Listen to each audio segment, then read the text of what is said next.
కానీ బీఆర్ఎస్ కూడా ఒకటి అంటే మీకు విమర్శిస్తుంది ఏంటంటే కావాలనే ఇలాంటి కేసులన్నీ పెట్టించి ఆస్తుల జప్తు కార్యక్రమాలను స్టార్ట్ చేసి ఈడీ అండ్ సిబిఐ ఎంక్వైరీలు చేయించి బలవంతంగా పార్టీలో చేయించుకుంటుంది కాంగ్రెస్. మాకేం ఇన్ఫ్లుయెన్స్ ఉంది ఈడీ మీద, సిబిఐ మీద? వాడు మేము చెప్తే వినేవాడు కాదు కదా, కేంద్ర ప్రభుత్వ సంస్థలు కదా. సో మేము ఏమీ ఇన్ఫ్లుయెన్స్ చేయలేం. ఇక్కడ ఉన్నటువంటి స్టేట్ పోలీస్ ఐటీ కూడా రావాలి, ఐటీ కూడా కేంద్రదే. మేము ఏమీ చేయలేము. వాడు పోతే పోతాడు, గవర్నమెంట్ ఆఫ్ ఇండియా చెప్తే లేదా పోడు. మేము వాడగలేటువంటి మా వెపన్స్ అదే ఇండిపెండెంట్ సంస్థలు కావు, ఏసీబీ కానీ విజిలెన్స్ ఎన్ఫోర్స్మెంట్ స్వయం ప్రతిపత్తి కలిగినటువంటి సంస్థలు కావు. ఈ స్వయం ప్రతిపత్తి కావు, డైరెక్ట్గా హోమ్ మినిస్టర్ పనిచేస్తాయి. ఆ హోమ్ మినిస్టర్ లేడు, ఆ సీఎంఏ హోమ్ మినిస్టర్. సో ఈ సంస్థలన్నీ కూడా ఏసీబీ కానీ, సిఐడి కానీ, విజిలెన్స్ అండ్ ఎన్ఫోర్స్మెంట్ కానీ, లేకపోతే స్పెషల్గా కాన్స్టిట్యూషన్ సిట్ కానీ, ఇవన్నీ మేము చెప్పినట్టే వింటాయి. కాబట్టి ఆ వెపన్స్ వాడుతున్నాం. వాడుతున్నారా? ఎందుకంటే చాలా మంది ఇదే వాడకపోతే మమ్మల్ని చూసి భయపడతారండి. భలే ఉన్నారు. ఓకే. సో అసలు వాళ్ళే వాడుతుంటే, స్వతంత్ర ప్రతిపత్తి ఉన్న సంస్థలనే వాళ్ళు వాడుతుంటే వాడు వాడకూడదు. అసలు మీరే చెప్తే దానికి ఇండిపెండెన్స్ ఉందని, స్వతంత్ర ప్రతిపత్తి, నువ్వు ఎట్లా ఇంటర్ఫియర్ అవుతావు? అక్కడ అట్లాంటి ఇండిపెండెంట్ సంస్థలు ఉన్న వాటి ఇంటర్ఫియర్ అయితే, మా చెప్పు చేతుల్లో ఉన్న సంస్థలు మేము వాడుకోకపోతే ఇక మా అంత తెలివితో కూడా లేడు. సో నిజంగానే మరి ఇప్పుడు వలసలు ఆగిపోవడానికి అంటే మీరే స్టాప్ చేశారా, లేకపోతే బీఆర్ఎస్ పార్టీ వాళ్ళే అవుతారా మీ సంగతి అయితే ఖతం, ఎలక్షన్ వస్తుంది మీరు ఖతం అయిపోతారని చెప్పారు. మొన్న ఆ మధ్య వాళ్ళ దగ్గర 10-12 మంది చేరితే 10 మంది ఓడిపోయారు. అదే ఆ భయానికి పోయేవాడు కూడా అయిపోయి చూద్దాం, ఏముందో నెలకు 2 నెలలకు తేలిపోతుంది కదా, కోర్టు ఏమంటుందో. కోర్టు కానీ డైరెక్షన్ ఇవ్వలేదు అనుకోండి, we can't help, we can't interfere with the powers of most of the కేసెస్లో కోర్టు జడ్జ్మెంట్ సుప్రీం కోర్టు దాకా అదే. వీళ్ళకున్న సుప్రీం లెజిస్లేటివ్ పవర్స్లో మేము చేయి పెట్టలేము. స్పీకర్ ఇష్టం అనేది చాలా సందర్భాలు. ఇప్పుడు కూడా అదే అంటది. ఒకటే మొన్న ఏదో ఒక చిన్న జడ్జ్మెంట్ ఏదంటే ఒక 3 monthsలో కన్సిడర్ చేయమని చెప్పింది, సూచన. డైరెక్షన్ లేరు.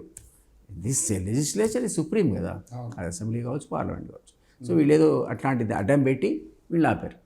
ఒకవేళ రేపు పొద్దున అట్లా సుప్రీంకోర్టు మీరు ఇంటర్ఫియర్ కావంటే ఒక వరదలాగా వెళ్ళిపోతారు వీళ్ళంతా, మిగిలిన వాళ్ళు. ఇంకేముంది అండి, యాంటీ డిఫెక్షన్ లేదు, ఏం లేదు, వాళ్ళకి ఏం కాదని అర్థమైనాడు. కానీ సార్ ఇక్కడ మేము రెండోసారి అధికారంలోకి వచ్చినాకైనా మాకు వ్యతిరేకత వచ్చిందేమో కానీ ఈ పార్టీ అధికారంలోకి వచ్చిన 7 నెలలకే విపరీతమైన వ్యతిరేకత వచ్చిందని మాట్లాడలేము. మొన్నటి వరకు ఈ హామీలు ఇంప్లిమెంట్ కావాలంటే రైతుల రుణమాఫీ క్లోజ్ చేసేస్తుంది, ఫార్మర్స్లో పోయింది, పూర్తిగా పోయింది. ఇంకా 2 లక్షలకు మించిన వాడికి కూడా నాయన నీ డబ్బులు కట్టుకో నాయన, 2 లక్షల పైన ఉన్నవి నీకు కూడా వర్తిస్తుంది ప్రతి రైతు కొన్నాక. ఇక వాళ్ళకేంటి ఉత్సాహం కట్టేసుకోవడం. కాకపోతే ఇక్కడ హైడ్రా వల్ల ఇంకా మన ఇమేజ్ పెరిగింది. ఇప్పుడు ఇమేజ్ పెరిగింది సార్, పెరిగి ఉండొచ్చు సార్, కానీ రుణమాఫీ వల్ల మాత్రం చాలా డ్యామేజ్ అయింది అనుకుంటాను నేను. ఇంపాసిబుల్. ఎందుకంటే చాలా మంది ఇంకా ఫోన్లు చేస్తున్నారు సార్. మీరండి మీకు ఫోన్లు ఎన్ని వస్తాయి, 20 ఫోన్లు ఇస్తే మీరు దడదాడిపోయింది. చాలా జిల్లాల నుంచి మీకు అన్ని పార్టీ ఆఫీసులు కలిపి వాళ్ళు ఎక్కేసారు. 35,000 మందికి కాల్స్ వచ్చాయి, మాకు రాలేదు. మాకు 22 లక్షల మందికి ఇచ్చామండి. 22 లక్షల మందిలో 35,000 ఎన్ని అంటున్నా కాదు సార్. ఇప్పుడు నిజంగా ఫస్ట్ మనకి 31,000 అన్నారు, 31,000 అన్నారు, ఫస్ట్ 49,000 అని, తర్వాత 30,000 తగ్గిపోయింది కదా. 30,000 ఇంకో 15 రోజుల్లో మీరు వాళ్ళు కూడా ఇచ్చేస్తారు. కానీ అంత పూర్తి స్థాయిలో ఇచ్చినట్టే అంతే మరి. 22 లక్షలు ఇచ్చాం, వాళ్ళు మీ 30,000 లెక్క అంటున్నా. వాళ్ళని కూడా సెట్ చేస్తున్నాం కదా. తుమ్మల స్టేట్మెంట్ విన్నారా? చివరి రైతు వరకు ఇచ్చే బాధ్యత మాది, కంప్లైంట్ మాకు చేయండి, ప్రతిపక్షాలకు కాదు. ఆయన తెచ్చిన ప్రతిపక్షం టోల్ ఫ్రీ తీసుకొని ఈ రోజు మీడియాలో కూర్చొని చెప్తుంటాడు ఎంత తిట్టడానికి. మేమైతే ఫోన్ చేసి చెప్తాం కదా, బాబు వీడికి రాలేదురా, ఊరేంటో చూడరా బాబు అంటాం.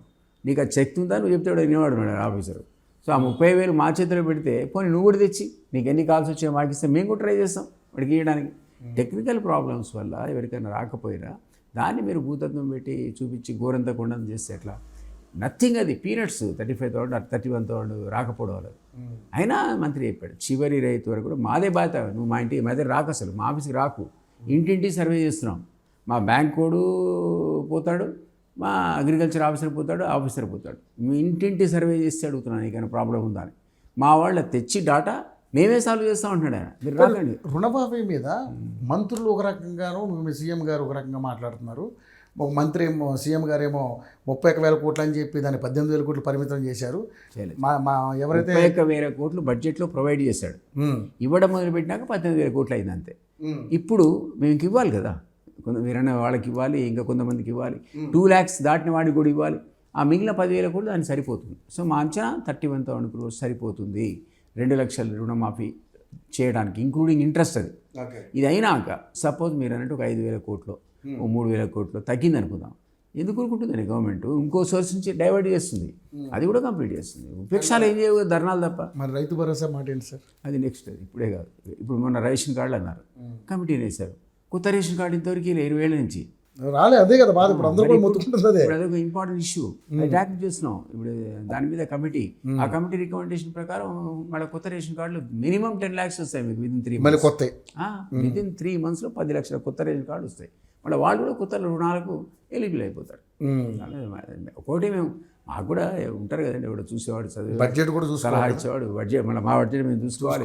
ఇవన్నీ ఆలోచించుకొని చేసే క్రమం లోపల మాకు కూడా విపక్షాలు క్రిటిసైజ్ చేస్తే మాకు అర్థం కదా, వాడికి లాభం మాకు లాభం చేస్తేనే.